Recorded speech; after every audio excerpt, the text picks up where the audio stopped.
Voilà, merci beaucoup. Merci, monsieur Pell. Voilà.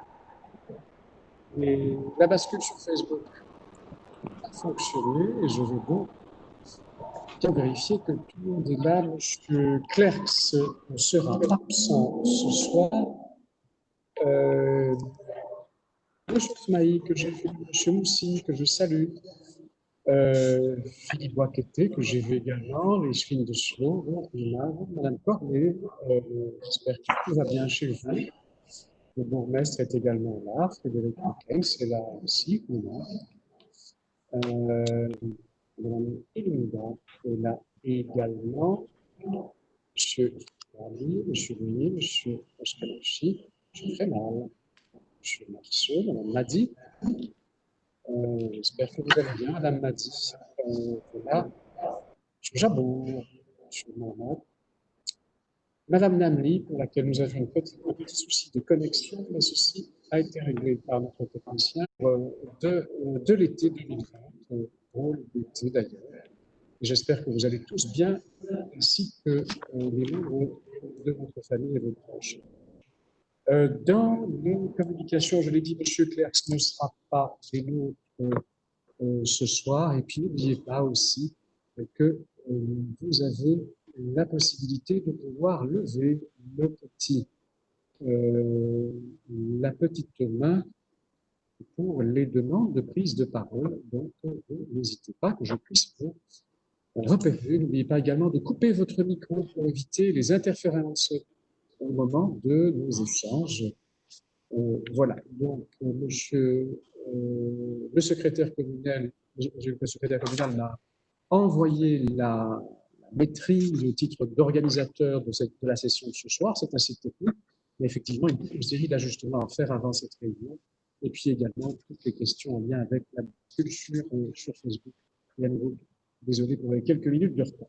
Je propose de commencer, si vous voulez bien, par le PV de la séance du Conseil communal du 10 juin dernier pour approbation. Nous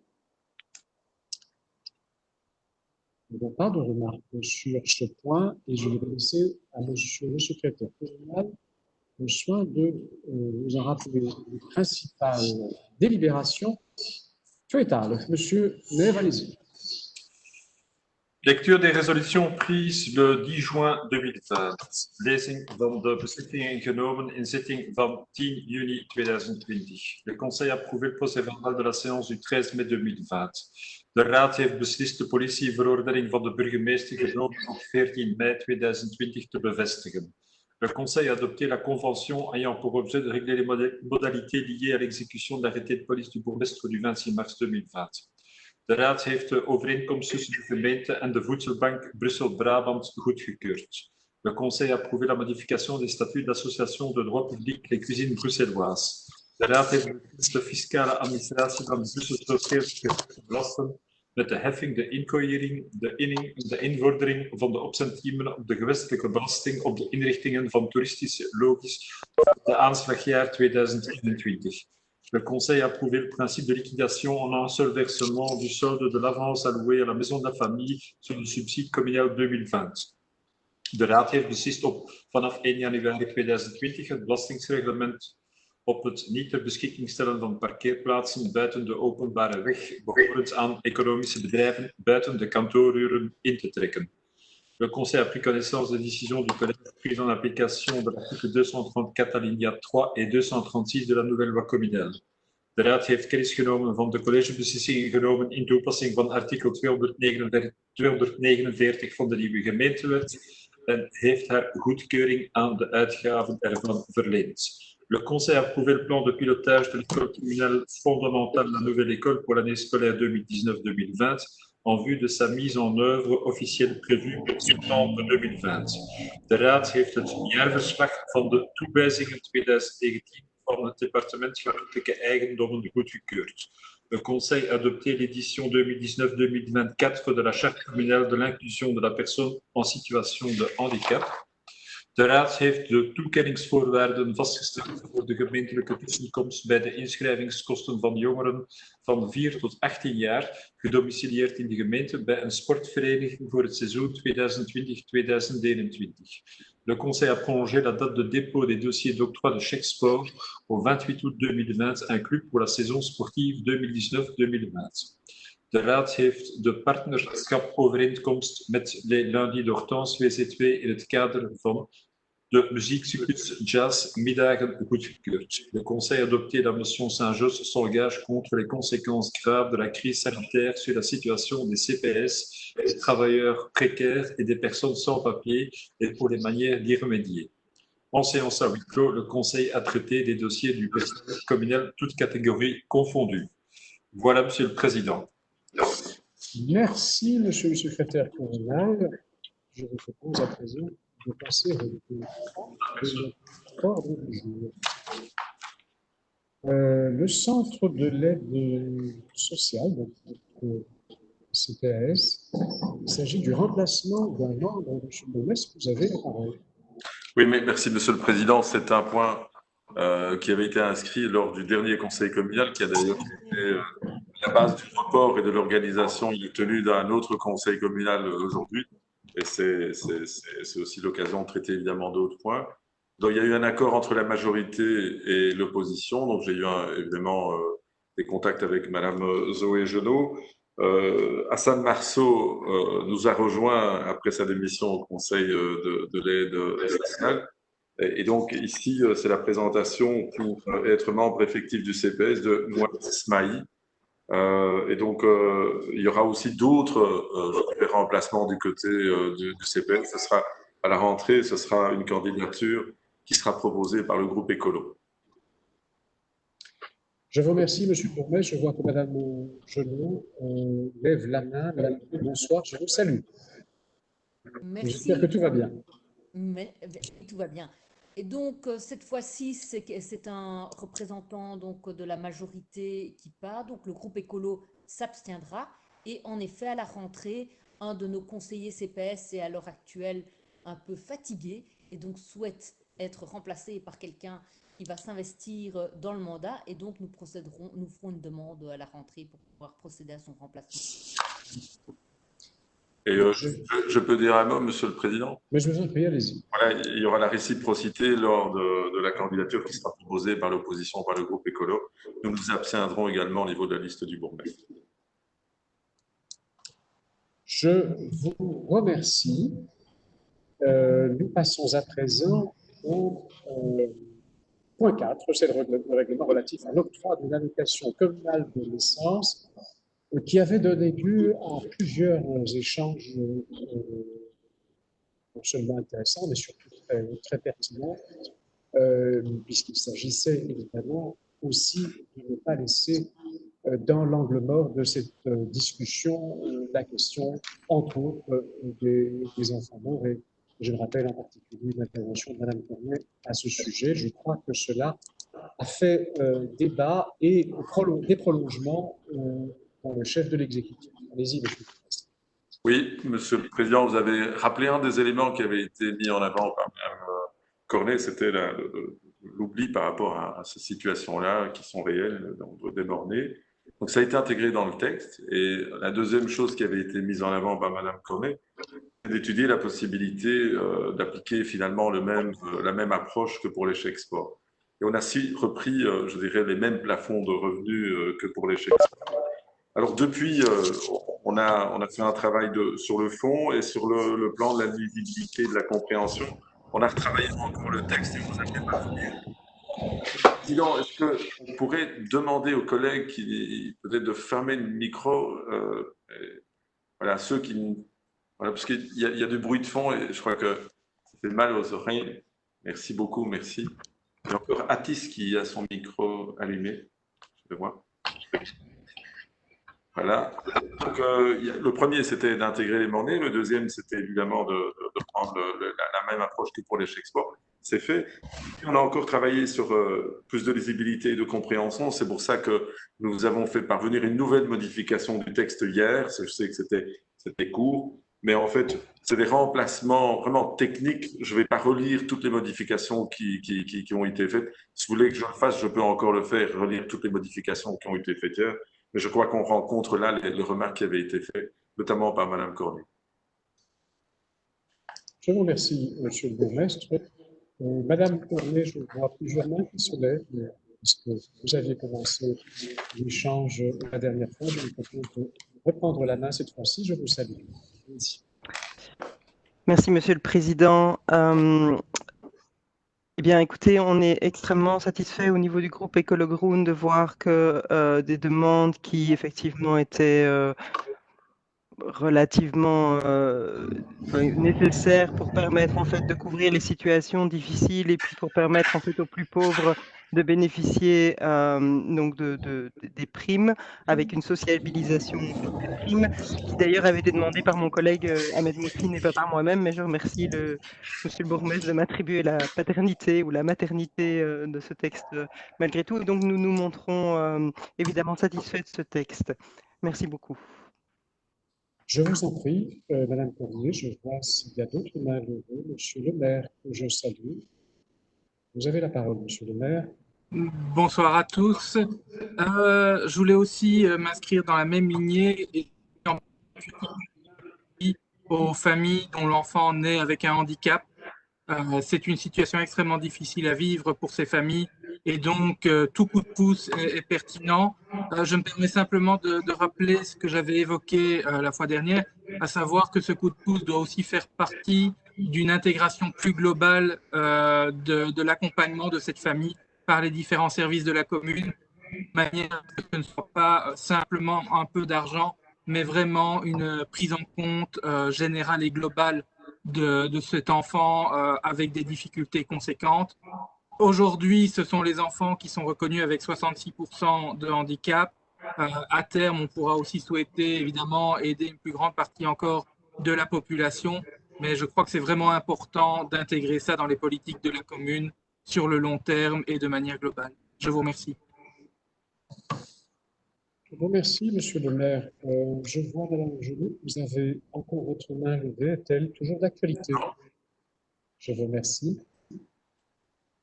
Je vous propose alors, si vous voulez bien, d'adopter ce règlement.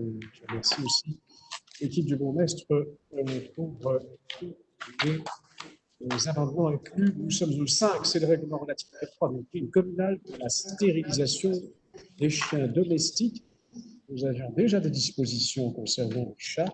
En voici de nouvelles. Madame Lamini est avec nous. Madame Lamini, vous avez la parole et je vous salue. Bonsoir, Monsieur le Président. Bonsoir tout le monde. C'est un prime comme on a mis en 2017 pour les chats. Et cette fois-ci, on était quand même au sein du collège pour les chiens. Pour les chiens mâles, il y a 100 €. Et pour les chiens femelles, ça serait 150 € comme certaines communes. Je vous remercie. Donc, si il y a des questions, je suis là pour répondre. Merci beaucoup. Je regarde pour voir s'il y a des mains levées sur ce point. Monsieur le maire, votre main est d'actualité? Oui, tout à fait, Monsieur le Président. Alors, je vous en prie, allez-y. Je vous remercie. Effectivement, toute action qui va dans le sens du bien-être animal est une action positive. Donc, on apprécie cette proposition de prime pour aider les habitants à faire stériliser leurs chiens. Simplement, il y avait un petit point technique, c'est que dans le paragraphe concernant l'octroi de la prime à des personnes qui disposent par ailleurs d'une autre prime, la formulation des choses est un peu manque un peu de clarté, en ce sens qu'il est dit que la prime ne peut dépasser un montant, mais on ne comprend pas bien de quel montant il s'agit, ou en tout cas en lecture rapide, on ne comprend pas qu'il s'agit du montant de l'intervention par le vétérinaire, que le montant cumulé des deux aides ne peut pas dépasser le montant de l'intervention vétérinaire. Donc peut-être que là, rajouter un ou deux mots de manière à clarifier ça pour faciliter les choses, mais ce n'est pas un point qui irait contre l'initiative. Au contraire, on approuve tout à fait. Je vous remercie. Monsieur le Président. Oui, Monsieur le bourgmestre, allez-y. Oui, je propose que par rapport à la remarque de M. Le Maire, si on est d'accord d'approuver le texte, je crois qu'il y a unanimité au Conseil et c'est quelque chose qui va dans le cadre d'une politique positive pour le bien-être des animaux. Je propose qu'on fasse, je dirais, l'approbation, mais qu'on puisse voir quelle formulation on fait pour rester dans les clous. Je crois que M. Le Maire a mis le doigt dessus, à savoir que c'est les frais évidemment inhérents à la prestation du vétérinaire. Et ça, on va faire la vérification et on fera l'amendement. Et lors du prochain APV, il suffira de jeter un œil. Merci, M. le bourgmestre. Merci à vous, M. le maire, pour votre sagacité. Nous sommes au 7, c'est le plan triennal d'investissement 19-21. C'est la dotation triennale de développement pour l'URE. Donc, on a fait mon éducation, en tout cas, le bourgmestre a fait mon éducation, qui connaît bien ces matières, c'est l'utilisation rationnelle de l'énergie. C'est une approbation de principe et je fais un qui a la parole, si vous voulez bien, que je salue. Allez-y. Et voilà, comme vous le dites, Monsieur le Président, c'est une décision de principe. Il s'agit de soumettre donc à la connaissance du Conseil communal les projets que la commune entend rentrer à la région dans le cadre du plan communal d'investissement. Ici, il s'agit de plusieurs projets. Il s'agit exactement de 6 projets pour un montant total de 2 255 000 €. Et ce sont des projets de rénovation et qui ont pour objectif donc de réaliser des économies d'énergie dans différents bâtiments publics appartenant donc au patrimoine communal de Saint-Josse. Je vous remercie, M. Chevin. Je regarde pour voir s'il y a des questions sur ce sujet. Je n'en vois pas. D'avancer. Nous sommes au 8. C'est l'association. Excusez-moi, Monsieur le Président. Oui. J'avais juste une petite question concernant ce plan triennal. Oui, c'est donc juste sur la date, c'est 2019, 2021, c'est ça? Oui, c'est ça. Juste un élément, on est en 2020. Qu'est-ce qui explique qu'un plan sur une période 2019-2021 arrive au Conseil aujourd'hui, en fait? J'imagine que vous avez reçu les demandes avant 2019. Enfin, je ne sais pas. Pourriez-vous nous donner des détails sur la procédure et nous expliquer pourquoi ça arrive en 2020, en fait? En fait, donc on a entre le 1er janvier 2019 et le 31 décembre 2021 pour rentrer donc les demandes. Donc, on peut les rentrer à tout moment. Et donc, ici, on devait les rentrer fin 2019. On n'a pas pu le faire en raison de contraintes administratives et on les rentre seulement maintenant. Puisque, comme vous le savez, voilà, il y a eu la crise et donc on n'a pas pu les rentrer plus tôt. Et donc, ces dossiers sont rentrés de manière à ce que les travaux puissent commencer donc début 2021. Mais donc l'ordonnance est claire, hein. Même si le triennat porte sur 3 exercices, les demandes peuvent être rentrées à n'importe quel moment, évidemment. Ok, je vous remercie de votre réponse. Je vous remercie. Vous m'excuserez, mais j'ai omis de formellement reporter le 6, qui est la Société coopérative intercommunale d'inhumation. C'est la modification des statuts à la demande de la Société coopérative. Je crois que je vais reporter. Nous sommes au 8. Ce sont les cuisines bruxelloises avec l'adaptation prix du potage. Je n'ai pas eu le temps de lever ma main. Pardon, excusez-moi. J'en reviens toujours à la même demande. Et là, je sais que ce n'est pas vous qui avez fait le règlement, mais je pense que vous devriez demander également aux intercommunales qui nous communiquent un règlement que les changements soient faits dans une autre couleur pour qu'on puisse identifier les propositions de changement. Parce que, sauf erreur de ma part, moi j'ai ouvert le document, on a un nouveau règlement, mais on ne voit pas ce qui a changé.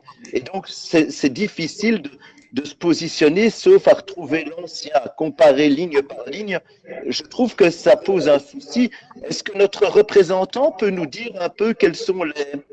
Ops, excusez-moi. Est-ce que notre représentant peut nous dire quels sont les grands changements? Enfin, voilà, c'est peut-être l'occasion Je peux, Monsieur le Président, j'avais une proposition. Oui, mais allez-y, monsieur le bourgmestre. Je rejoins Monsieur Moussid. Je pense qu'on s'est appliqué cette même règle à un moment donné quand on vient avec des modifications des règlements. Quand on n'a pas le règlement initial et le nouveau, ou quand on n'a pas les changements sur un seul et même document de manière, je dirais, en couleurs différentes ou assurée, ce qui a été supprimé, ce qui a été ajouté. Ce que je propose, comme le point a été retiré, c'est de demander à l'intercommunal de nous faire parvenir un document complet, qu'on puisse faire un point de comparaison et de savoir de quoi on parle, parce qu'on nous demande de nous positionner sur des modifications. On sait que parfois le diable se cache dans le détail, et donc je rejoins parfaitement M. Moussid. Je propose qu'on en fasse la demande officiellement à l'inhumation. C'est parfaitement légitime. Est-ce que nous pouvons alors avoir la discussion? Je vous remercie. Je vous propose d'avoir la discussion, si vous le voulez bien, alors lorsque le point sera effectivement. Je vous remercie. Merci, M. Moussid, pour votre proposition. Nous avançons ainsi. Et nous revenons au 8. Ce sont à nouveau les cuisines bruxelloises. On revient sur ce point. C'est les chefins Paqueté, mais aussi le bourgmestre, et je compris. Oui, monsieur. On va aborder ce point. Allez-y. Monsieur le Président, donc, on a travaillé avec les chefins de l'enseignement francophone et les chefines de l'enseignement néerlandophone. Il y a une réflexion qui est menée au sein du collège par rapport à cette question depuis le début de la législature. Donc, ici, c'est l'adaptation qui est proposée par rapport à des prix des cuisines bruxelloises. Les chefins a pris contact avec les cuisines bruxelloises et on a obtenu l'enquête de satisfaction. Et donc, c'est difficile, on vient de recevoir l'enquête. Ce que je propose aujourd'hui, c'est de demander à l'administration de le faire parvenir à l'ensemble des conseillers et peut-être qu'on pourrait à la rentrée avoir un échange sur la situation des repas dans les écoles notamment. Et Monsieur le Président, je proposerais même, parce qu'on l'avait évoqué, on invite régulièrement des paras, des régionaux, des intercommunales, qu'on invite les bruxelloises au conseil communal ou en commission pour qu'ils puissent nous présenter donc, les chiffres sur Saint-Josse, ce qui est fait sur Saint-Josse, l'enquête de satisfaction aussi, le volet de nos doigts, mais aussi le nouveau plan stratégique, puisque comme vous le savez, aux cuisines bruxelloises, il y a un nouveau président donc, qui a élaboré un nouveau plan stratégique. Donc ce serait intéressant aussi de voir les orientations qui seront données à l'avenir aux cuisines bruxelloises. Je vous remercie. Rajouter quelque chose? Oui. Slover, je vous ai reconnu et je vous salue. Bonsoir. Voilà, bonsoir. Non, je voulais juste, effectivement, comme dit Monsieur le bourgmestre, on est en train de faire une analyse aussi, nous-mêmes de notre côté, comme il y a pas mal de plaintes dans les crèches et dans l'école néerlandophone. Donc, il y a des études faites par leur part, mais on aimerait bien aussi voir l'étude faite de notre part. Et donc, on va mettre tout ça ensemble parce que pour le collège, la nourriture pour nos enfants, c'est vraiment très, très important. Parce que si on n'est pas bien nourri, ça ne sert à rien d'avoir de bon enseignement parce qu'on ne sait pas se concentrer pour suivre les cours. Donc, on va prendre ça vraiment au sérieux, mais on y travaille. Donc, voilà, je voulais juste faire ce partage. Merci beaucoup, Madame Lecheville. Voir s'il y a des questions en ce sens. Je vais à la main de M. Moussine et des questions d'actualité, M. Moussine. Allez-y. Eh bien, écoutez, on est tout à fait demandeur, effectivement, que le représentant des cuisines bruxelloises vienne un peu expliquer ce plan stratégique. Je trouve que c'est une bonne manière de faire. Comme ça, on sait dans quoi on s'inscrit. Donc, on soutient cette proposition. On est bien évidemment attentif à ce que nos enfants, et plus particulièrement les plus démunis. Et là-dessus, je voudrais savoir ce qui était fait, quelle est l'articulation qui est faite avec le CPAS. On sait qu'un certain nombre d'enfants ont un bon repas à l'école. Alors, les montants c'est vrai, sont assez accessibles, mais pour des familles qui sont en difficulté, ça reste des montants. Je sais que pour certaines familles, c'est pris en charge, mais je voudrais avoir des précisions. Si vous avez une idée, du moins, ou si vous pouvez nous la communiquer, le nombre de familles qui sont pris en charge, quelle est l'aide apportée, enfin voilà, quelques précisions dans l'articulation commune CPAS. Merci. Je ne sais pas si l'un des membres du collège est en capacité de répondre à ceci en séance, sinon j'imagine par note écrite.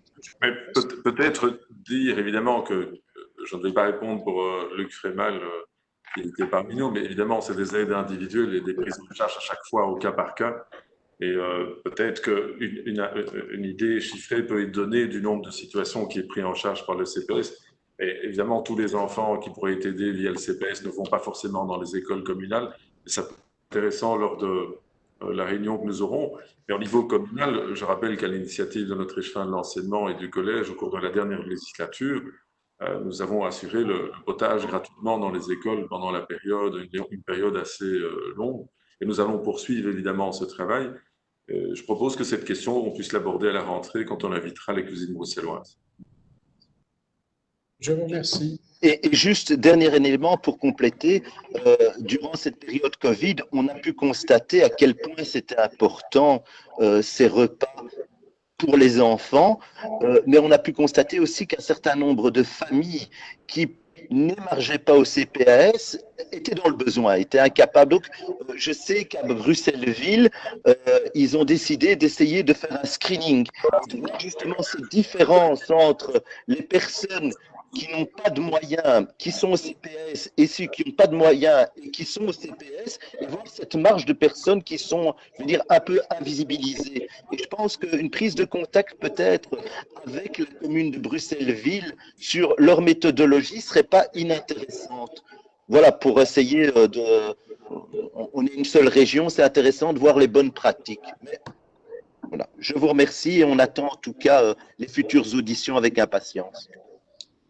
Merci à vous. Nous sommes au 9, c'est la Fabrice d'église de Saint-Josse. C'est le cours de l'exercice 19. Madame de Slauve, vous avez la parole. Oui, voilà, non, les comptes, ils ont été bien vérifiés et tout est en ordre. Il y a un petit excédent, mais tout à fait vérifié et dans les normes. Voilà, Madame de Slauve-Guérand de Fabrique d'église. Merci. Avons-nous des questions à ce sujet? Monsieur Moussine, votre main est toujours d'actualité? Je vous remercie. Juste une petite question. On sait que bientôt la région bruxelloise va reprendre le financement des fabriques d'églises. Je voulais savoir s'il y avait déjà des contacts qui avaient été pris avec la région, la manière dont tout ça allait s'articuler, la transition allait se faire. Je sais qu'il y a une ordonnance en préparation. Est-ce que concertation? Non? D'accord. Aucun contact. Actuellement, on a. Je vous remercie. Merci, Monsieur Moussine. Nous sommes à présent avec 5 dossiers du FIPI, les abréviations connues depuis de nombreuses années maintenant pour la politique des immigrés. Nous avons un certain nombre d'ASV qui vont bénéficier. Ce sont les points 10 à 14. Et c'est à nouveau Madame de Slauve et les chouines compétentes qui tient la parole. Oui, donc voilà, donc pour le fonds d'impulsion à la politique d'immigrés, donc la commune a décidé de ne pas prendre l'argent pour des propres activités, mais plutôt de faire un appel d'offres et de stimuler les associations, les multiples associations dont la commune dispose. Et donc, on a fait un appel d'offres et 5 associations qui ont répondu à cet appel d'offres. Et ils avaient tous des beaux projets, donc on a distribué l'argent à toutes ces associations. Il s'agit de la Ruelle, Afrique Sub-Sahara, Sima, Calam et la Barricade. Donc voilà. Si vous avez des questions sur un de ces projets. Là, Madame Genot. Oui, Madame Genot, vous avez la parole. Donc, nous trouvons que c'est une bonne chose que nous utilisions les fonds FIPI pour soutenir notre associatif actif sur la commune et en plus une série de projets de type école de devoirs et autres. Mais nous rappelons notre demande d'avoir des procédures les plus transparentes possibles. Et donc, quand il y a un appel d'offres, que cet appel soit connu pour que des nouvelles associations puissent aussi postuler, qu'elles connaissent les critères de choix sur lesquels la commune va se baser pour faire ses choix, parce qu'à l'heure actuelle, vous parlez d'un appel d'offres, mais ça devait être assez confidentiel. Deuxième élément, par rapport au calendrier que les associations ont soumis, fatalement, elles ne pouvaient pas, elles l'ont soumis en 2019, elle ne pouvait pas savoir ce qui allait se passer avec le Covid. Et donc, je regardais, par exemple, une des associations planifiait d'avoir des tables de conversation tout le printemps. Fatalement, ça n'a pas dû être possible. Donc, il va peut-être falloir voir un peu avec elle comment retravailler leur programme pour qu'ils puissent s'inscrire dans l'année, mais qui correspondent à une nouvelle réalité, quoi. En fait, Madame Genoux, vous avez tout à fait raison. Je trouve que la transparence est super importante, aussi la communication. Il faut qu'un maximum de gens soient au courant. Donc on va y veiller, on le veille déjà. D'ailleurs, pour l'autre projet, la réserve communale, on a eu énormément de personnes qui ont répondu. J'ai même demandé qu'on donne des coups de fil pour que les gens l'aient vu, mais ce n'est pas toujours évident. On l'a même posté sur Facebook et tout. Donc, c'est très important de communiquer parce qu'on a le souci, c'est un grand classique du non-take-up. Il y a plein de choses, il y a plein de subsides. Et d'ailleurs, il y en a tout plein pour le dernier temps. Ça n'arrête pas. C'est comme si ça pleut de subsides, mais ça prend ça prend beaucoup de temps. Il y a pas mal de gens qui ne s'y connaissent pas, donc on essaye d'être le plus disponible possible pour être à leur écoute, pour les aider. C'est une chose, donc je veux vraiment veiller à que ce soit le plus transparent possible. D'ailleurs, il y a un nouvel appel d'offres qui vient de sortir. On le sait depuis hier ou avant-hier, et les projets doivent être déjà rentrés pour le 3 juillet. Enfin, voilà. Donc il y a un subside en plus qui vient du COCOF pour soutenir nos associations très spécifiquement dans le cadre du Covid. Donc, je pense que ça, pour répondre, je vous donne raison et on va veiller d'être le plus attentif possible. De l'autre côté, je suis quand même très content que la ministre Nawal Benamou a décidé que tous les subsides distribués, que les gens peuvent les garder, même s'ils ne sont pas eu dans la possibilité de faire toutes les activités décrites. Et donc, je vais veiller aussi qu'ils font des autres choses ou qu'ils essayent d'être le plus créatif possible.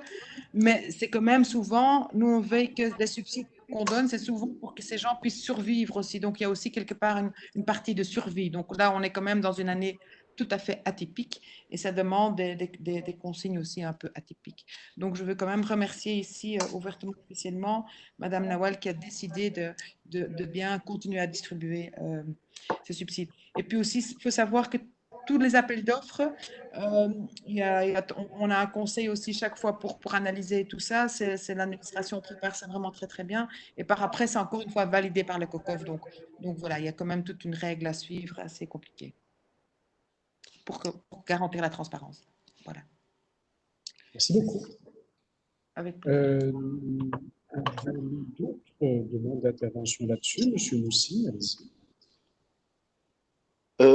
Juste une petite remarque. Une des associations se trouve dans un bâtiment communal qui, dans quelques temps, alors on n'a pas l'agenda, subira de grosses transformations. Je pense que cette association a une action vraiment très importante dans une zone de la commune qui est peu couverte en termes d'extrascolaires. Et donc, je pense vraiment qu'il serait urgent de déjà réfléchir à une implantation, parce que je pense que perdre cette association dans ce quartier, on a tous eu l'occasion de voir le travail qu'ils effectuent, l'investissement aussi des parents, le travail novateur qu'ils font. Donc, je tire un peu la sonnette d'alarme parce que je pense qu'ils doivent pouvoir se projeter dans l'avenir. Et donc, au-delà du soutien financier, c'est aussi leur garantir l'investissement, la pérennité de leur projet.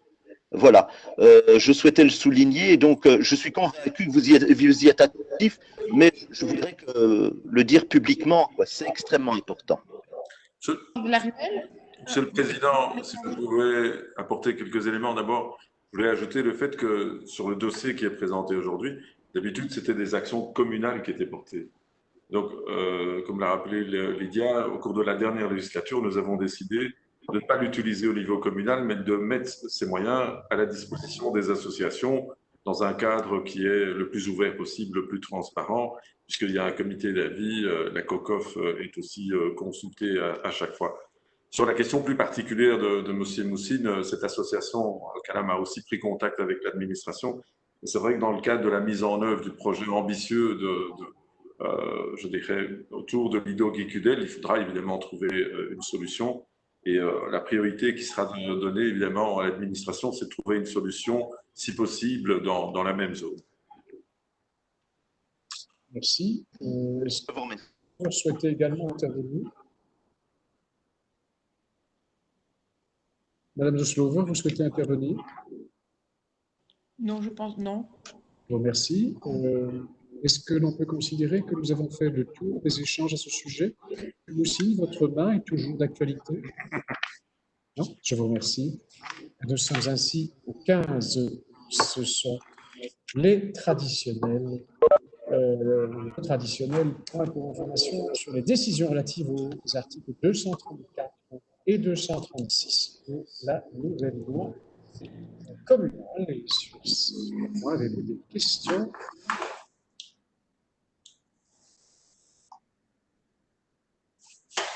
Monsieur le maire a une question. Madame Cornet également, dans l'ordre que je viens de donner. Monsieur le maire, vous avez la parole. Je vous remercie, Monsieur le Président. Ma question portera sur le point relatif aux rénovations des voiries selon le plan 2019-2021. Si je ne me trompe pas, il s'agit d'un plan que nous avons voté il y a déjà quelques mois de cela. J'avais à l'époque remarqué quelques problèmes comme des tâches de grattage du bitume sur des routes pavées.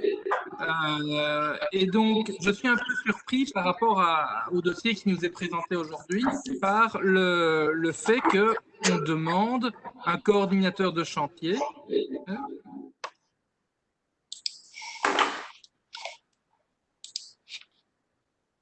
Excuse. Donc, je disais, je suis un peu surpris par le fait d'avoir une demande pour un coordinateur de chantier alors que le programme semble avoir déjà commencé, comme le montrent les travaux rue Saint-François, et qu'on est à mi-route sur le programme annoncé. Donc, si on pouvait nous expliquer pourquoi le coordinateur de chantier arrive si tard dans le processus. Merci. Merci, monsieur le maire. Immédiatement. Oui, si je peux apporter un élément d'éclairage, je laisserai évidemment pour le PTI. Je vous remets juste un instant, je voudrais juste m'assurer que les micros sont bien éteints puisqu'il y a des effets négatifs sur ceci. Monsieur Bassambi, votre micro est ouvert. Vous êtes sûr? Bah oui. C'est plus le cas. Très bien. Merci, monsieur Bassambi. C'était donc le cas. Merci. Allez-y, monsieur le bourgmestre. Oui, monsieur le président, pour monsieur le maire, en fait, il y a une petite confusion. En fait, ces dossiers-là, c'est les dossiers de rénovation des voiries et des trottoirs. Alors que ce dossier-ci, qui est porté de nouveau par notre échevin, monsieur Jabour, c'est le dossier de façade en façade de rénovation des voiries pour lequel monsieur Jabour vient avec le marché sur la mission d'étude, en fait.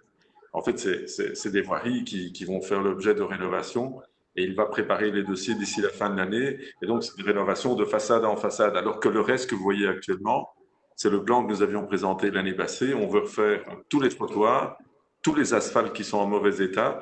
L'administration a fait un travail des rues avec les trottoirs et les asphaltes les plus en mauvais état jusqu'aux asphaltes en bon état. C'est évalué chaque année. Et ce que vous voyez pour le moment comme travaux à la rue Joseph Descaines, à la rue Saint-François, place Bossuet, ce sont les travaux de réfection. Ces travaux sont faits dans le respect du plan que nous avons porté au cours de la dernière législature avec M. Jabour sur les plans piétons. Donc les PMR sont à chaque fois pris en ligne de compte.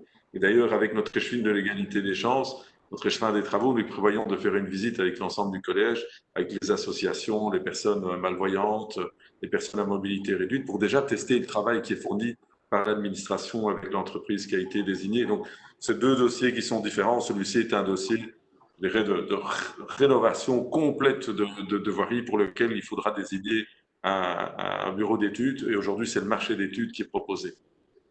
Le marché pour le bureau d'études qui est proposé. Merci, monsieur le bourgmestre. Si je puis me permettre, vu que vous avez élargi votre réponse par rapport au périmètre de ma question, je profite alors pour poser une question qui préoccupe beaucoup d'habitants du quartier nord. C'est évidemment le carrefour rue Linné, le nom m'échappe maintenant, c'est pas Plante, mais vous voyez lequel je veux dire, celui qui... De la prairie. Oui, c'est ça. Celui qui est bloqué depuis très longtemps Je vous avais interpellé il y a plusieurs mois à son sujet, avant même que le Covid n'empêche nos vies de tourner rond.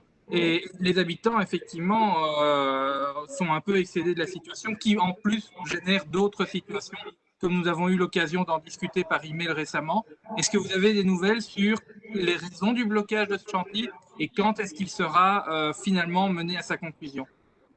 Je n'ai pas de réponse à vous fournir maintenant. Je vais me renseigner, je vais vous répondre le plus vite possible pour donner un timing des travaux. Les travaux se poursuivent. Il y a eu un retard dans tous les travaux de chantier en voirie et dans les bâtiments à cause du Covid, puisqu'il y avait les problèmes de distanciation dite sociale. Mais ces travaux ont repris. Donc, je peux vous répondre très vite, monsieur le maire. Je vous remercie. Merci. Madame Cornet, vous avez la parole. Merci, Monsieur le Président. Pour ma part, je voudrais intervenir sur la problématique qui me tient en général beaucoup à cœur, qui est celle de l'utilisation des deniers communaux et de l'utilisation de la législation marché public. Je vais faire un point quelque peu technique, mais on utilise pour ce même dossier donc, de rénovation des voiries ce qu'on appelle une procédure négociée sans publicité qui est autorisée en marché public en dessous du montant de 139 000 € hors TVA. Et ici, on est à un montant 138 842,98 €. Il faut savoir qu'il y a une contrainte dans ces procédures-là qui est que le montant en question, le son est horrible. Le montant en question est le montant à l'attribution. Je crains un peu, et j'ai déjà fait cette remarque de manière récurrente, qu'on arrive à la fin à en fait un montant qui soit au-dessus de cette somme, et particulièrement s'il doit y avoir des révisions en fait du marché, puisque c'est une mission d'auteur de projet. Or, on m'a déjà répondu à moult reprises au cours de ce conseil communal qu'il était assez classique et habituel d'avoir des révisions de marché pour une mission d'auteur de projet, c'est-à-dire une mission d'architecture essentiellement.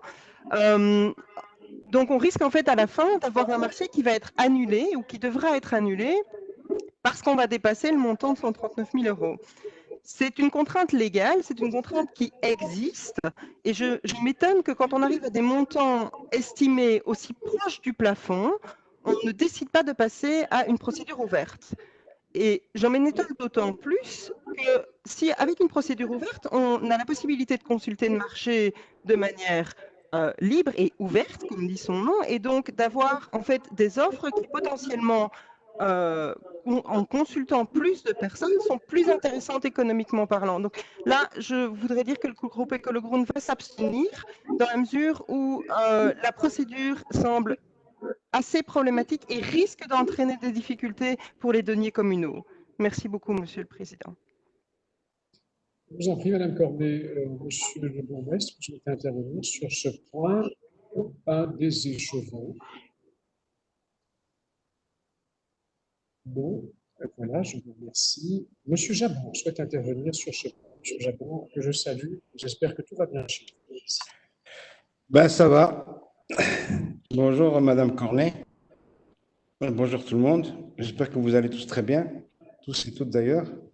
Alors, la limite, je réponds à Madame Cornet, la limite à ne pas dépasser pour faire un marché public procédure négociée est de 168 190 €, TVA comprise. Vous avez parlé de hors TVA. Nous sommes à 168 000, donc nous sommes en dessous de cette. Et c'est un maximum, je me suis bien renseigné aux travaux publics, c'est un chiffre qu'on ne devrait même pas atteindre. On sera normalement nettement en dessous. Je vous remercie, Monsieur Léchevin. Je regarde pour voir s'il y a d'autres interventions sur ce sujet. Madame Cornet, vous souhaitez reprendre la parole? C'est bon. Oui, bah, je suis rassurée en fait des propos de Monsieur Jabour. Donc je parlais bien de hors TVA puisque la législation parle de hors TVA et donc on parle de 139 000 € hors TVA, ce qui fait effectivement 160 000 et une rawette TVA comprise. Et la rawette fait que c'est un peu compliqué à indiquer dans ce genre de débat. Donc c'est la raison pour laquelle j'avais utilisé le montant hors TVA. Donc, je suis rassurée par les propos de M. Jabour et je ferai attention donc, au dossier lorsqu'il sera attribué, puisqu'à ce stade-ci, on est simplement au stade de l'approbation du cahier spécial des charges. Merci, Monsieur le Président. Je vous en prie, et comme le dit le fameux dicton multilingue, le diable est caché dans les raouettes. Nous poursuivons, s'il vous plaît. Là, je ne vois pas de main levée.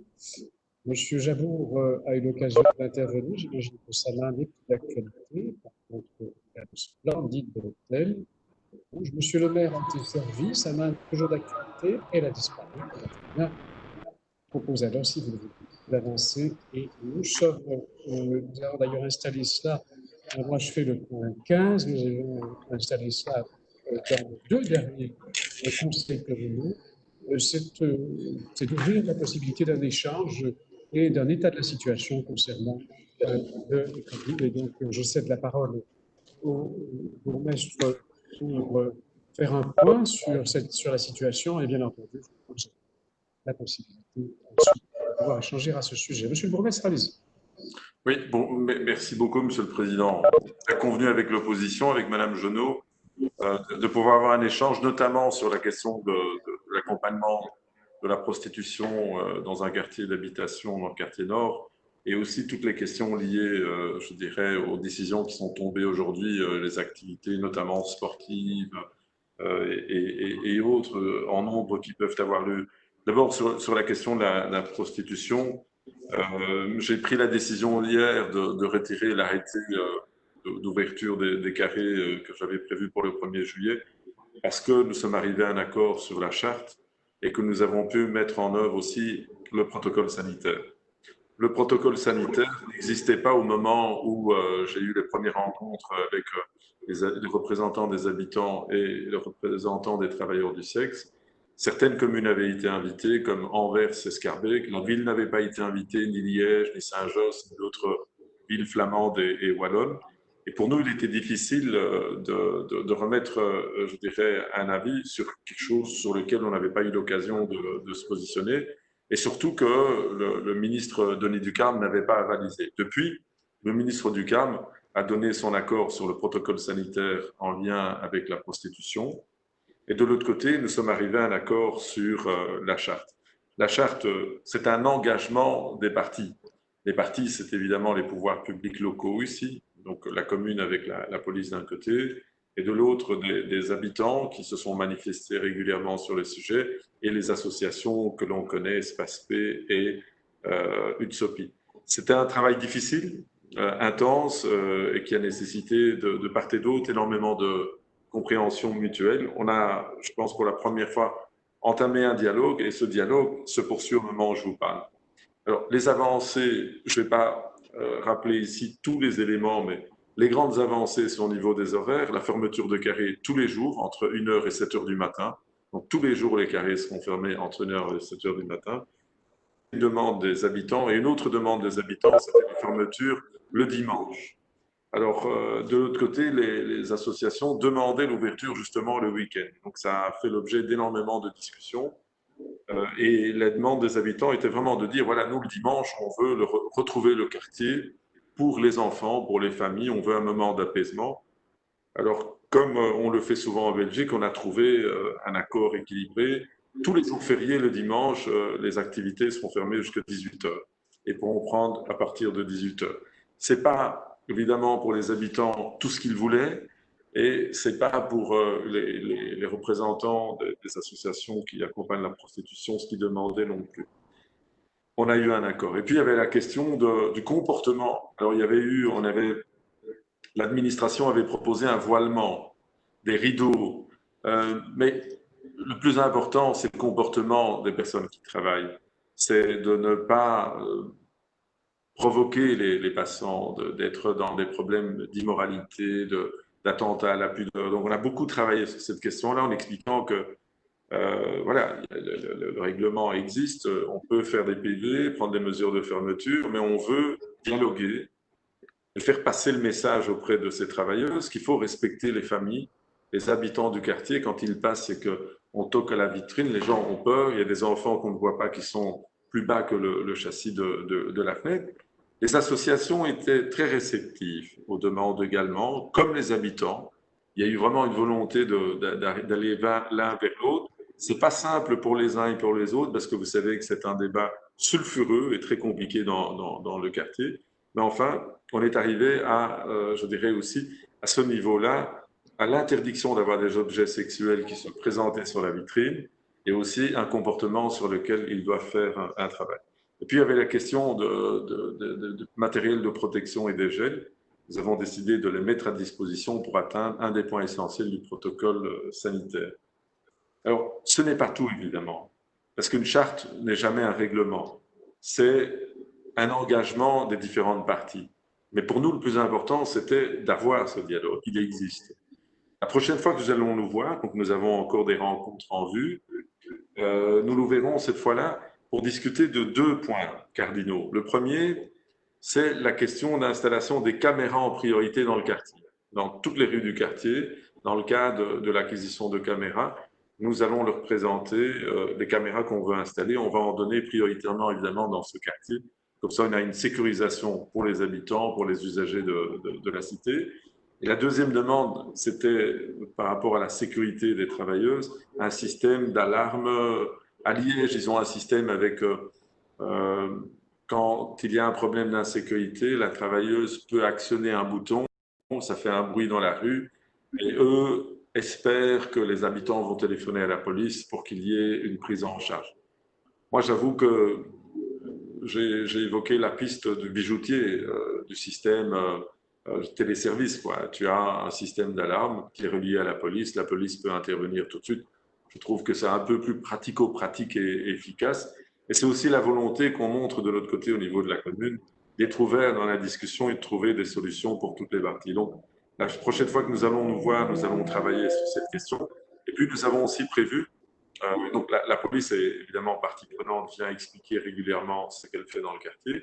Et puis, il y a eu aussi, évidemment, une demande des habitants de la commune et des associations d'inviter Pagasa et de travailler avec Pagasa sur la question de la traite des êtres humains. Elle est essentielle. J'ai oublié de dire qu'un des points de la charte, c'était la question de la location ou sous-location ou colocation. Une demande des travailleurs du sexe, des représentants des travailleurs du sexe, c'était de pouvoir permettre une sous-location. Les habitants étaient farouchement opposés à cette idée. C'était aussi la ligne de la commune. Nous étions d'avis qu'il fallait une location. Mais il y a eu une discussion et on est arrivé à un accord qui est le suivant. C'est de dire qu'il peut y avoir une ou maximum 2 filles par carré et avec une liste, un registre qui sera tenu par la commune et partagé avec la police. Et à partir de là, on pourra beaucoup plus facilement lutter contre la question de la traite des êtres humains dans le quartier. Alors, ce n'était pas facile pour les associations qui, longtemps, ont exprimé la question de l'anonymat, du secret professionnel. On leur a expliqué, nous, que nous n'avions aucune intention ici de faire la chasse aux sorcières, mais ce qu'on voulait, c'est à un moment donné, on n'est pas le fédéral. La question de la prostitution n'est pas une compétence communale, hein, il faut le rappeler. C'est une compétence qui n'est pas régionale, c'est une compétence fédérale. Mais au niveau fédéral, il n'y a pas de reconnaissance de cette activité et il n'y a pas l'interdiction de cette activité. Il y a une tolérance vis-à-vis de cette activité. Mais nous, on pense qu'au travers de cette liste, il y a déjà au niveau communal une forme de reconnaissance d'une activité par l'action de la commune. On a beaucoup travaillé sur comment établir finalement cette liste. Finalement, on est tombé d'accord sur un point, c'est le bail enregistré. Le bail enregistré pour 1 ou 2 filles sera pour nous l'élément décisif qui pourra être en partage entre les services communaux et la police dans le cadre du secret professionnel. L'idée n'est pas d'aller distribuer cette liste dans la rue et d'en faire... C'est vraiment un outil qui peut permettre de protéger ces personnes-là et surtout d'éviter que le carré puisse servir vraiment de turnover pour la question de la traite des êtres humains. Je voudrais le dire ici, je ne l'ai pas dit dans la presse jusqu'ici, mais s'il y a encore un endroit où il y a de l'esclavage, c'est avec la traite des êtres humains, avec les filles qui sont kidnappées au Nigeria. Hein. Il y a un mot pour dire tout ça. Hein. Si on veut combattre la traite des êtres humains, il faut éviter que ces gens soient kidnappés, viennent en plein cœur de la capitale de l'Europe, dans notre commune, et puissent être exploités. Et on essaye, à partir des moyens qu'on a, parce qu'on n'a pas des compétences fédérales, mais on peut au niveau communal, travailler avec les habitants, travailler avec les associations, la police et les services communaux. Voilà, je pense qu'on est arrivé à un dialogue, je pense, pour la première fois très constructif. C'était la première fois que les habitants rencontraient des représentants des travailleurs du sexe en présence de la police et de la commune. Et vous l'avez compris, ici, comme on n'est pas dans un cadre réglementaire, il s'agit que toute cette bonne volonté continue à œuvrer ensemble. C'est en tout cas la volonté que nous avons, et on est plutôt satisfait aujourd'hui du fait qu'on arrive à avancer sur un sujet qui est particulièrement délicat. Voilà, Monsieur le Président. Sur cet aspect-là, est-ce que j'embraye sur les aspects sport et activités d'été? J'en dis un mot, peut-être pas être trop long alors. Oui, allez-y, puisque je ne vois pas encore de lever. Voilà, ça peut aller très très vite. Donc aujourd'hui, les annonces, on les a tous lues. On va attendre l'arrêté ministériel de Peter de Crème pour comprendre ce qu'il veut. Parce que par exemple, quand il dit il faut ouvrir les piscines, il n'y a aucune commune qui veut ouvrir ses piscines actuellement parce qu'ils ne savent pas comment l'ouvrir.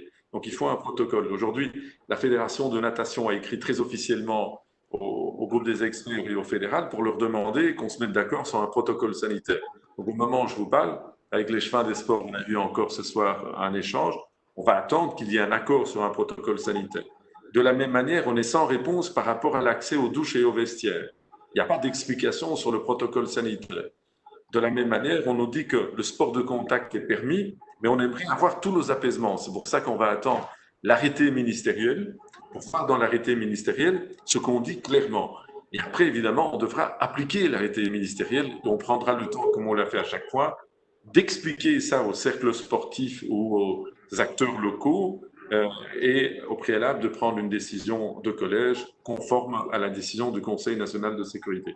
Permettez-moi aussi de souligner un paradoxe dans la décision d'aujourd'hui, c'est celui de permettre des rassemblements, des manifestations de jusqu'à 400 personnes en extérieur, alors qu'on ne permet pas des rencontres familiales, des mariages, des célébrations de mariage. On le permet jusqu'à 50 personnes. J'ai du mal à comprendre. Donc, on va pouvoir aller dans les lieux de culte jusqu'à 200 personnes. On va pouvoir aller dans les activités sportives jusqu'à 50 personnes, dans des manifestations jusqu'à 400 personnes en extérieur.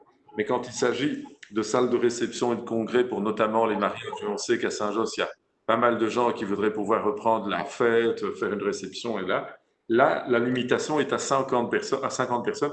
Je voulais simplement attirer votre attention là-dessus et vous dire que vous voyez que ce secteur des mariages et des cérémonies ne s'est pas organisé. Et n'étant pas organisé, ils n'arrivent pas à mettre la pression sur le fédéral.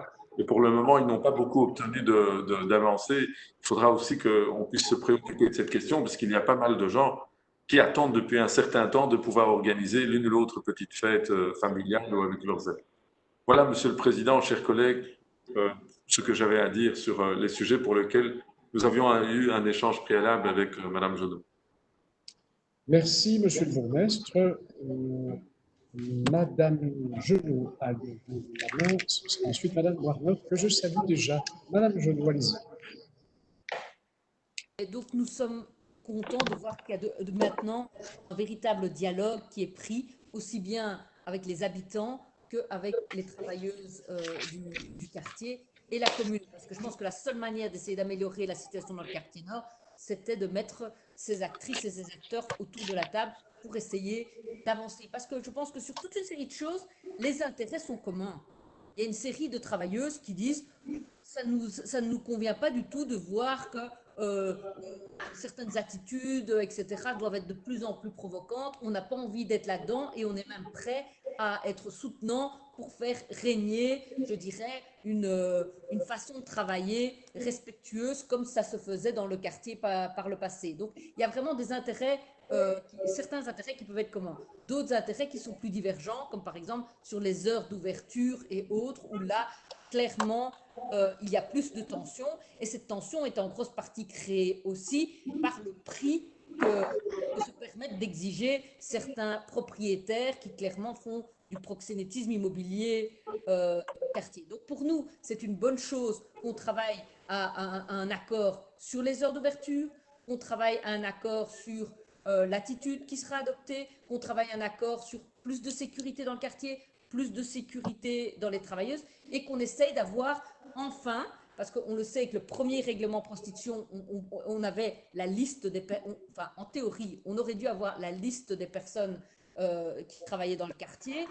Avec le règlement suivant qui permettait un nombre de femmes illimité, c'est beaucoup plus compliqué. Donc si cette fois-ci, on peut travailler à avoir une image exhaustive de la situation, limiter les sous-locations sans faire bien sûr de chasse aux sans-papiers, c'est absolument pas l'objectif qu'on poursuit. Ça nous paraît clairement aller dans la bonne direction. J'ai un peu de mal à m'y retrouver parce que j'entends une charte a été signée, une charte est encore en discussion.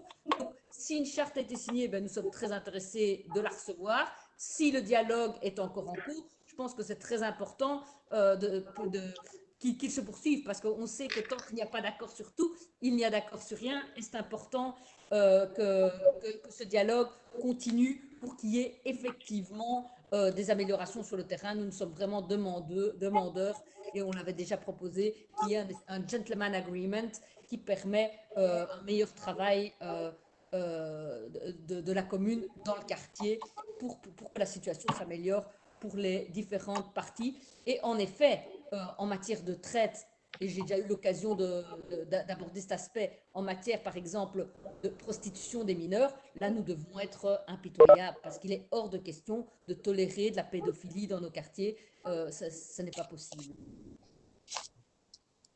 Je vous remercie, Madame Warnock. Donc, Oui, Madame Warnock va encore intervenir sur prostitution, et puis Monsieur Mouiré interviendra sur la question de l'organisation des vacances, etc., pour les Tonaudois. Je vous remercie. Donc, Madame Warnock, c'est sur ce point en particulier. Oui, tout à fait. Merci beaucoup, Monsieur le Président. Et oui, moi aussi. Désolée, je n'ai pas l'image, la connexion est très mauvaise. Donc, sur le règlement proposition,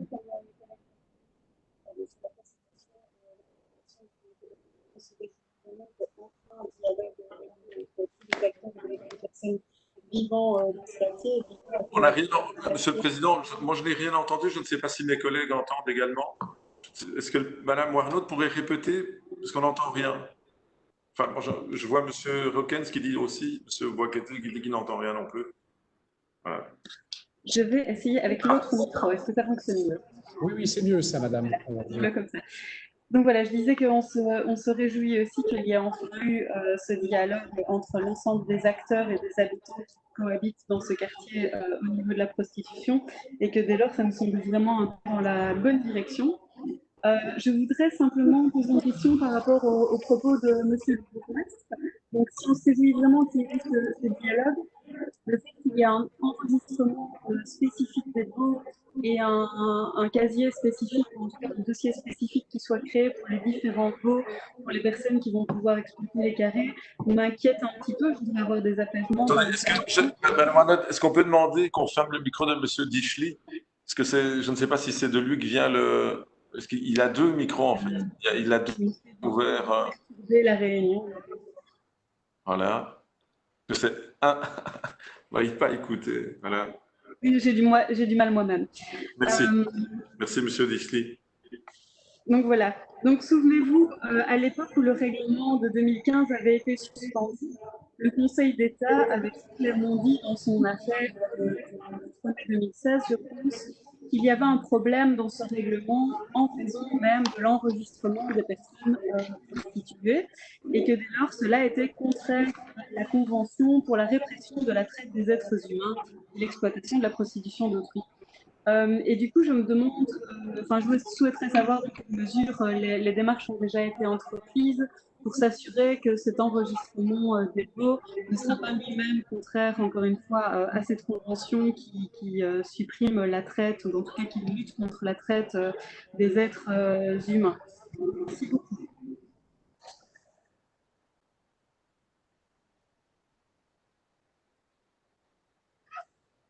Je vérifie que M. Dichely a bien reçu le message du bourgmestre, parce que, voilà, donc, il y a une correction. Je le remercie.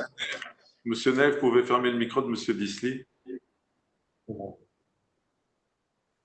vais voir ce que je peux faire.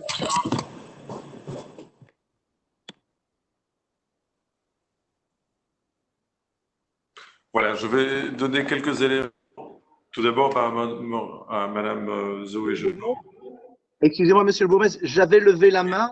Excusez-moi.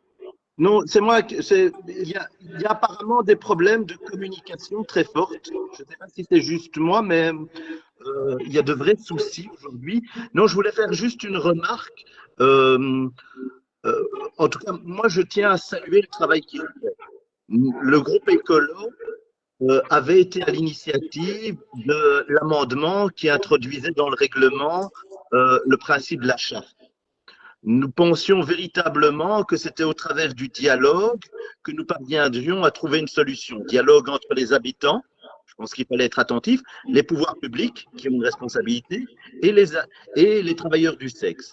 Et aujourd'hui, ce que nous constatons en tout cas, c'est que cet outil de la charte a permis ce dialogue et a permis d'avancer. Alors, il y a un certain nombre d'obstacles, tels que celui soulevé par Madame Warnot, mais en tout cas, l'idée du dialogue au travers d'une charte, on est heureux de constater que ça a servi de base pour construire ce dialogue. Je voulais le souligner. Je vous remercie.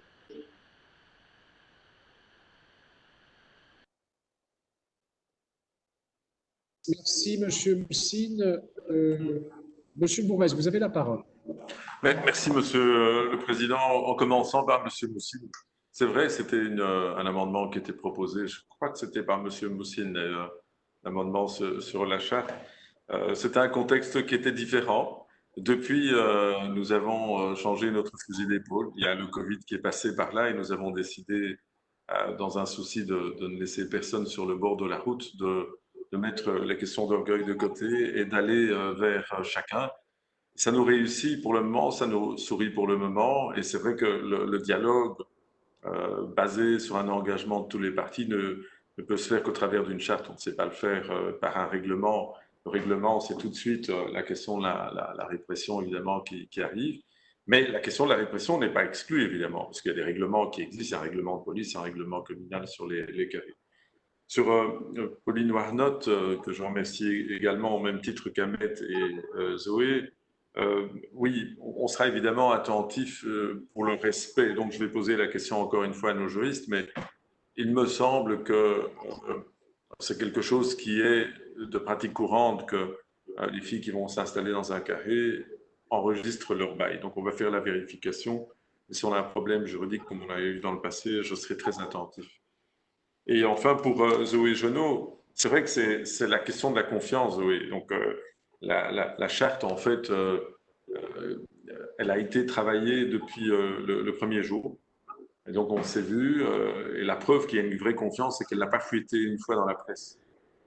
Parce que l'administration a fait une proposition avec des trucs qui pouvaient paraître pour eux très durs, ou qui pouvaient être pour les habitants, qui apparaissaient pour les habitants comme particulièrement difficiles à digérer. À chaque fois, on a travaillé. Par exemple, l'administration a proposé un système de rideau de voilement, un voilement transparent, ou alors de mettre une blouse un peu transparente, mais quand même qui cache les formes.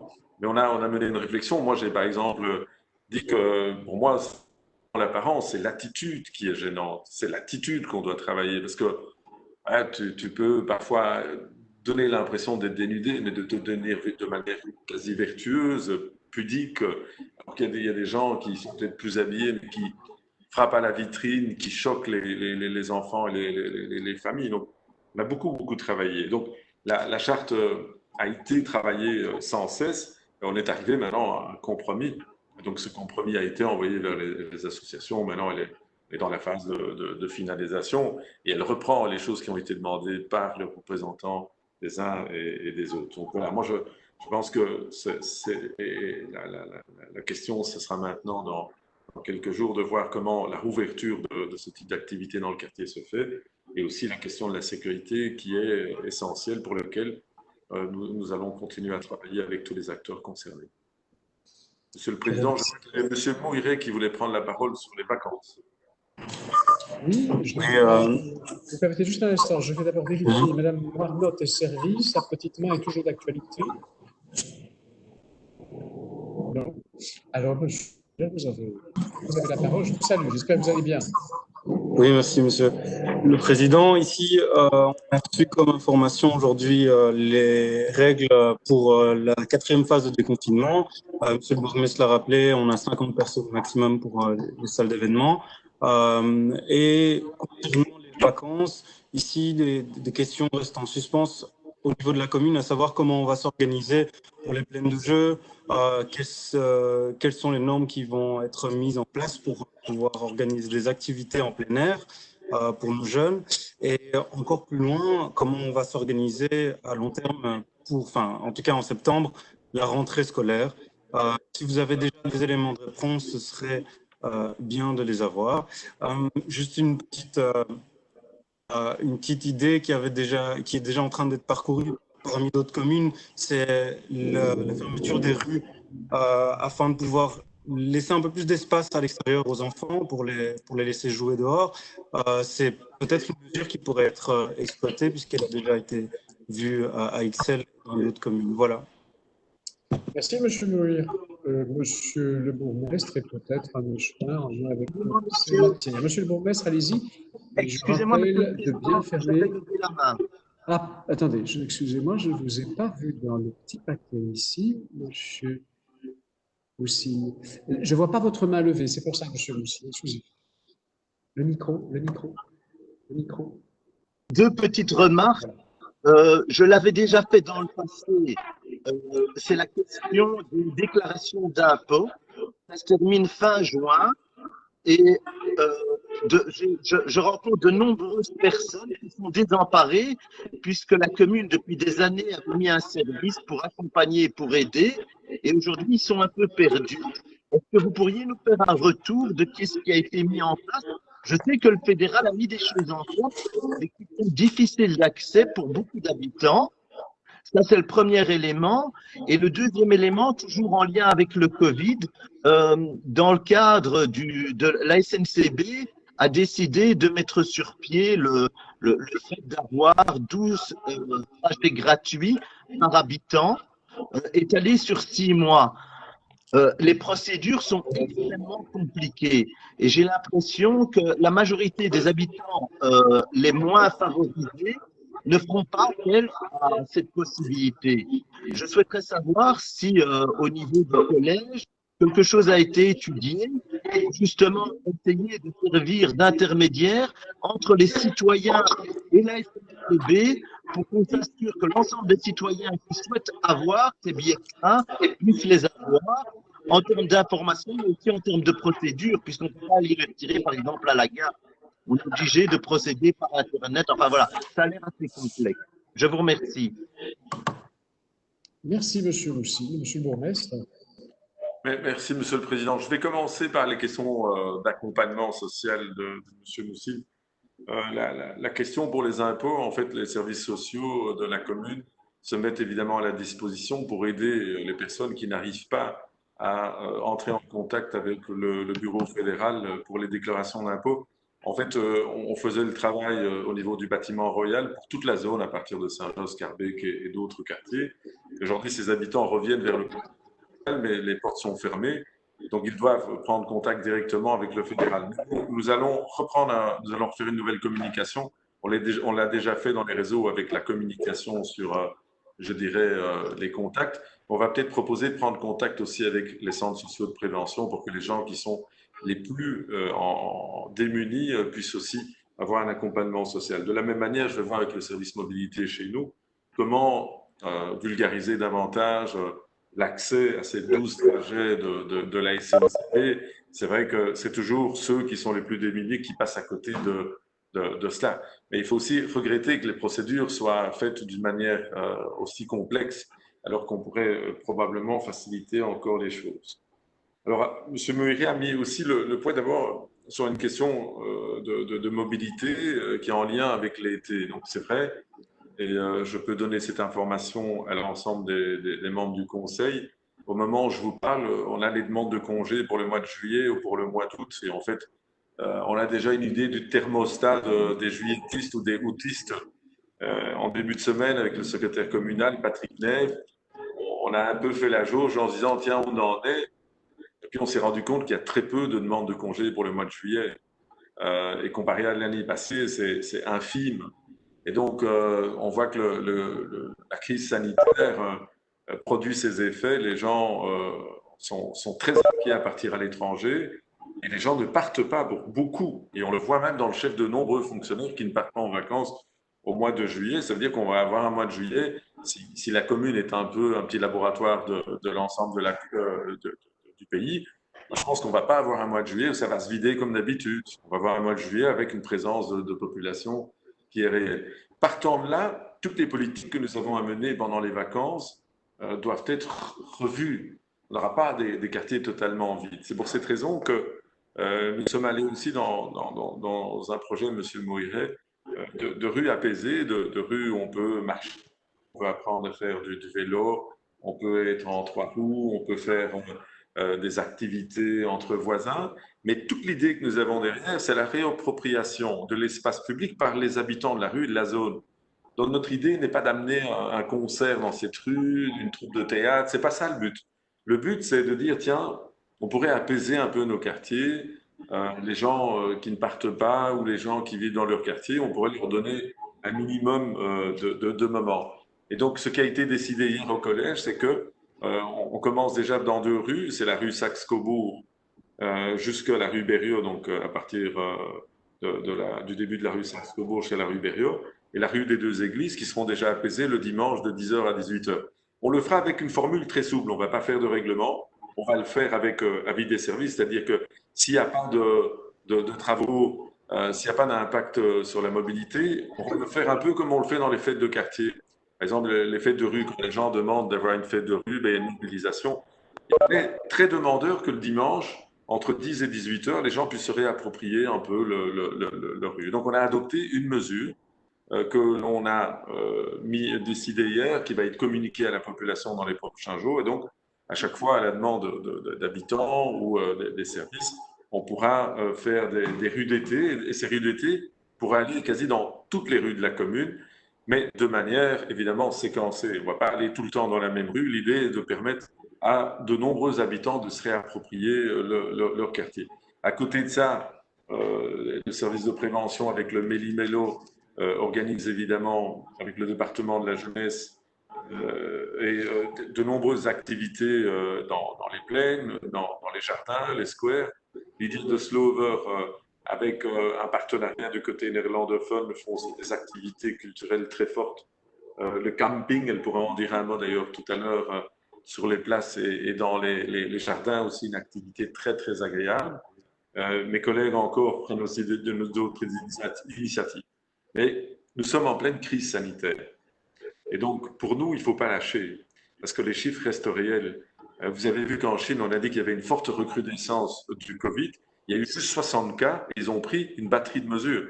Chez nous, il y avait hier 89 cas, aujourd'hui 93 cas. Ça veut dire qu'il y a eu, sur la dernière semaine, la moyenne est montée à 93 sur 7 jours. Ça veut dire qu'il y a eu, de hier à aujourd'hui, 28 cas supplémentaires. 28 cas, c'est déjà beaucoup. C'est énorme.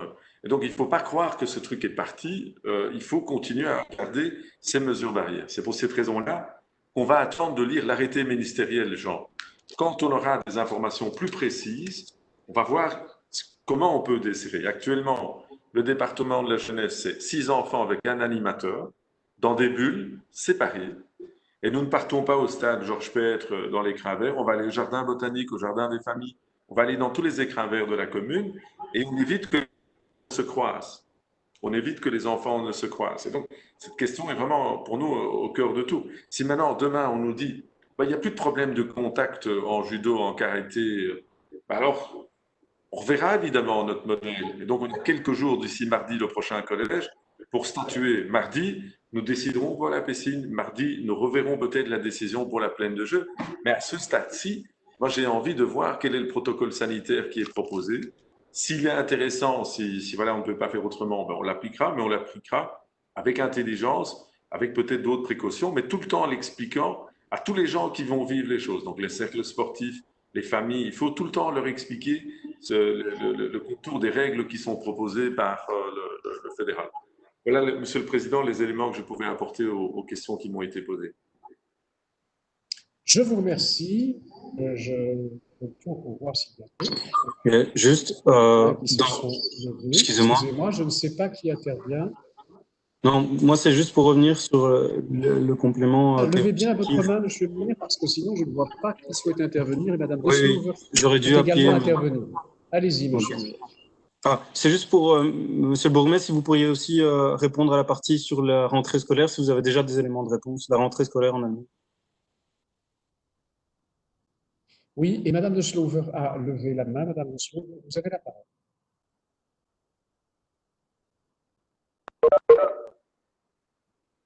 Oui, madame Deslouve.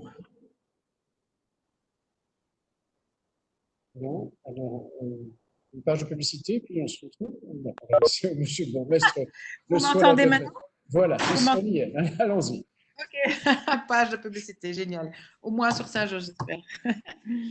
Alors, non, juste pour vous donner quelques petites explications. Donc, on a travaillé longtemps et dur, mais c'est avec tous les changements. Donc, le collège, ça a été présenté au collège et le collège l'a validé. Donc, avec les différents partenaires de la culture néerlandophone, on va créer un peu l'ambiance vacances cet été. Et la thématique, c'est Camping José, donc de Saint-Josse. Et donc, pour faire un peu des activités, petites activités en co-création avec la population, on a identifié 8 week-ends et 4 localisations. Donc, 4 endroits où il y aura pendant 2 week-ends des petites activités avec des artistes, ensemble avec les populations, faire des petites constructions et voilà. Et en fonction de ce qu'on peut faire, des petites choses aussi en fonction. Donc, on a mis de l'argent à disposition ensemble avec d'autres partenaires, mais on est encore en attente aussi de subsides du VGC, le COCOF néerlandophone, pour avoir, j'espère, de l'argent en plus, parce que le plus d'argent qu'on aura, le plus d'activités qu'on pourra organiser. Les endroits qui ont été sélectionnés, c'est le Square des Lais, la rue de l'Abondance avec la Petite Square et le Jardin de la Biodiversité, le Parc Saint-François avec la rue Verte et la rue des Deux Églises, avec un petit bout dans le bas, avec la place Saint-Josse. Mais donc, bientôt, il y aura de la communication autour. Elle sera tardive, mais si on n'a pas encore tous les éléments, c'est difficile de communiquer. Mais donc, vous allez sûrement rencontrer un jour ou l'autre des petites activités. Il y aura des flyers et il y aura des informations sur le SCTN Live. S'il y a des questions. Merci beaucoup, madame Deslouve. Alors, il y a, je regarde qui souhaite intervenir. Monsieur Bach souhaite intervenir. Allez-y. Oui, peut-être rapidement par rapport à la rentrée scolaire. Donc aujourd'hui, vous avez peut-être pu voir qu'il y a eu une présentation par la ministre de l'Enseignement des pistes qui sont actuellement à l'examen pour préparer la rentrée. Alors c'est une rentrée assez particulière puisqu'il va évidemment falloir tenir compte des conséquences donc de la crise sanitaire, mais aussi une chose qui a été prévue de longue date, c'est l'obligation scolaire pour les troisièmes maternelles. Là aussi, c'est un élément sur lequel les directions vont devoir travailler. Donc, pour l'instant, les directions travaillent à la clôture de l'année, puisqu'il y a toute une série d'obligations supplémentaires qui se sont rajoutées en raison de la crise. Et puis, début du mois de juillet, donc, ils vont s'atteler à la préparation de la rentrée, avec la difficulté, évidemment, qu'il va falloir aussi faire un gros travail auprès des familles, auprès des parents, puisque beaucoup de parents, en raison de X ou Y circonstances, eh bien, ont perdu contact avec les écoles, et donc il va falloir renouer aussi ce contact avec les établissements. Et donc, ça va être un gros travail ici des services qui va être mis en place pour préparer au mieux cette rentrée. Merci, monsieur Quetet. Je vais voir s'il y a d'autres informations là-dessus. Je vous remercie. Si nous avons épuisé ce sujet... Moi, je voulais juste dire un mot. Je sais que ce n'est pas prévu à l'heure du jour. Simplement passer un mot aux membres du Conseil que, évidemment, les fortes chaleurs, nous sommes en plein. La commune a adopté un plan pour les fortes chaleurs et a pris des mesures. Et donc, parmi ces mesures, il y a des mesures pour la population, notamment les personnes qui sont fragilisées, les seniors, les personnes qui ont des difficultés. Donc, il y a quelque chose qui a été mis en place Il y a un numéro de téléphone qui a été mis en place et les gens peuvent appeler, ils sont suivis pendant tout cet été. Par ailleurs, nous avons aussi une volonté d'aller sur les places et les jardins avec des points d'eau. Évidemment, dans les lieux qui sont fermés, nous pouvons avoir une fontaine. Dans les lieux qui restent ouverts, nous travaillons à la question d'avoir un vaporisateur ou des jets d'eau. Tout ça, c'est des éléments techniques pour lesquels nous sommes occupés à travailler avec les petits marchés publics. Mais on va essayer de densifier le réseau de points d'eau sur le territoire de la commune pour que pendant cette période difficile, on puisse le passer au mieux. C'est vraiment indispensable. Il y a vraiment une canicule qui nous attend dans les prochains jours. Vous le savez aussi bien que moi. Voilà. Je voulais passer l'information, Monsieur le Président. Merci beaucoup, Monsieur le bourgmestre. Je vois que Pascal Lemaire souhaite intervenir là-dessus. C'est d'actualité, Monsieur le maire? Oui, effectivement. Merci, Monsieur le Président. Je voulais, parce que Monsieur le bourgmestre vient de communiquer, et aussi rebondir sur une question écrite que je lui ai posée il y a quelques jours maintenant, qui concerne justement la détection précoce et l'accompagnement des personnes âgées en situation d'isolement. On a eu un cas particulièrement triste, pour dire le moins, qui a fait la une de l'actualité pour diverses raisons récemment. Mais donc, est-ce que vous pourriez donner quelques éléments, même si je me doute que les détails viendront dans la réponse écrite, mais pourriez-vous donner quelques éléments sur ce que fait la commune pour détecter de manière préemptive les personnes isolées, s'il vous plaît? Parce qu'il y en a encore sur la commune qui passent à travers les mailles du filet. On l'a vu ici pendant l'épisode Covid, donc je ne voudrais pas que ça se produise encore pour l'épisode maintenant de canicule. Donc, il y a une information qui part vers les personnes les plus fragilisées. Il y a un numéro de téléphone vert qui est proposé par la commune. Ensuite, il y a un travail des assistants sociaux de prendre contact avec eux régulièrement pour assurer les courses alimentaires, les courses pharmaceutiques si nécessaire. Et puis, il y a une présence de nos équipes sur le terrain, les gardiens de la paix, les gardiens de parc, mais aussi les éducateurs, qui sont présents dans tous les quartiers pour évidemment accompagner la population dans ce moment-ci.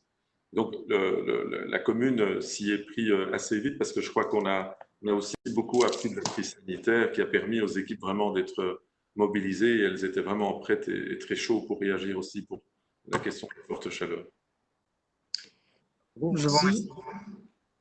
Voilà qui clôture notre première partie consacrée à notre séance publique. Et je vous invite à présent, si vous le voulez bien, M. Moussine. Monsieur Moussine souhaite intervenir à cette étape-ci. Allez-y. Au huis clos, hein? Non, pardon. On passe au huis clos, c'est ça, monsieur? Oui, nous passons au huis clos, c'est bien cela. On est déjà en huis clos? Non, nous passons, il faut 3 minutes. C'est pour le huis clos. Il faut 5 minutes pour basculer, de couper le Facebook et revenir vers vous. Donc, nous avons 5 courtes minutes de patience. À tout de suite. Et je souhaite évidemment la belle soirée et surtout un bon confinement, déconfinement à ceux qui ont suivi nos échanges ce soir. Voilà.